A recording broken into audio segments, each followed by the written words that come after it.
This is the first part in a series designed to show you how to use the Fantasy Dice rule set for Fantasy Grounds 2, for use with any Fantasy Dice game such as Crimson Exodus. It has a lot of neat features to make running your games online fun, so go check out www.radicalapproach.co.uk for more on how to download and install that. So, the introduction out of the way, I'll get started on showing you how to fill in and use the character sheet. Let's start with the first page. So I open my character sheet. At the top here you have the basics, but very essential player information, such as name, appearance, enemy, ally, and so on. Below this, on the left, you have your attributes. The attributes consist of your racial baseline attributes, which will never change, and your current attributes, which is your actual attribute rating. So I'm just going to go ahead and set all my baseline attributes to 2. That might differ depending on your race, or people as we like to call it. Whereas your current attributes might deviate from this. So let's say we have agility of 3 in this case, and 2, 2, 2, 2, 2. Now, as anyone who has played Fantasy Dice will know, you roll a number of dice equal to this rating to make an attribute roll. And sure enough, you can double click or drag and drop this field to make a roll for everyone to see. So in this case, strength, 2 dice, 2d10, roll 2 8s, in this case around 7 and 3. Okay, on this page you also have talent, experience points, and hero points. And below that you can fill in your grand immediate encounter aspirations. So to do that, you just right click, do create item, and here you can type in your grand aspiration and so on. Yeah, I'm not going to try to spell that. There you go. You can also see the characteristics here, and the same thing for the languages. So again, right click, insert. Okay, for the language, let's say we know some Elven. You can also check whether you speak it or write it. And of course you have your language die. Let's say we speak perfect Elven. You can just pick up and drop the die for that die rating. So in this case, Elven dies 12. And if you want to show that to anyone, you can do that.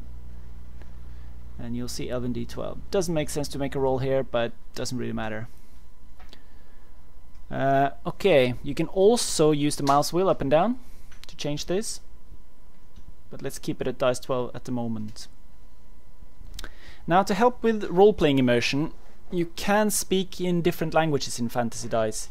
And you do that by using the slash followed by the language in the chat box. So let's say I want to try to speak some Elven.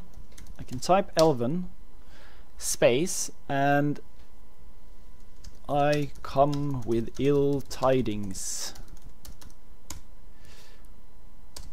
And you will see here that it shows a Elven font and a translation for anyone who speaks Elven.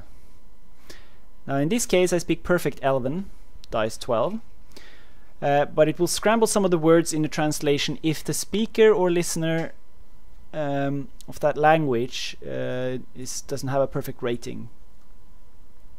So for example, if somebody had an Elven rating of dice 6, some of those words would probably be scrambled. Let me show you that. I'll put a dice 6 in there. And again I type slash Elven, I come with ill tidings. And you can see that that didn't make much sense. It'll be hit and miss. Sometimes a few words will be scrambled, sometimes it'll just be gobbly-goo. But it will depend on how your rating is. So a high rating, few words are scrambled. This is all great for immersion and also makes languages a bit more relevant. If you don't speak the language at all, now let's say I try to speak the serpent tongue of Toth. I will eat your heart.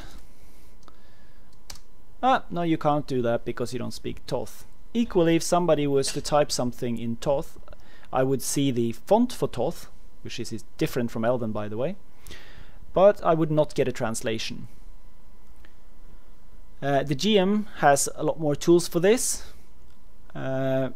but I'll get into those when I do the presentation of the GM tools in this rule set.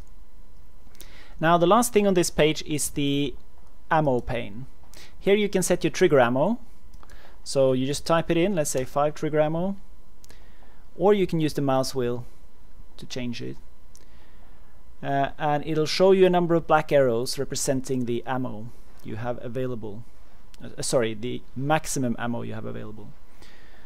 To show the actual ammo you have available, you just click on it, and those now turn into red arrows. So I have 4 out of 5. You can also use the mouse wheel up and down to change that, and it's very easy to change it accidentally, so do be careful. So obviously then the black ones are spent ammo which the GM has from you. The red ones are the ammo you have left. At the bottom here you have a little mini button to open that. That's just so you can keep the ammo sheet visible even if you're changing to other pages on the character sheet or close the character sheet altogether. You'll see these little mini buttons all across the character sheet. You'll see plenty of them here, and they just simply help you to keep track of various things during combat or whatever's convenient to you. Now that's all for this first part in the series, and in the next one I will show you how to fill in and use the armor page of your character sheet and the neat handling of dice roll, penalties and tactics. Thank you for watching.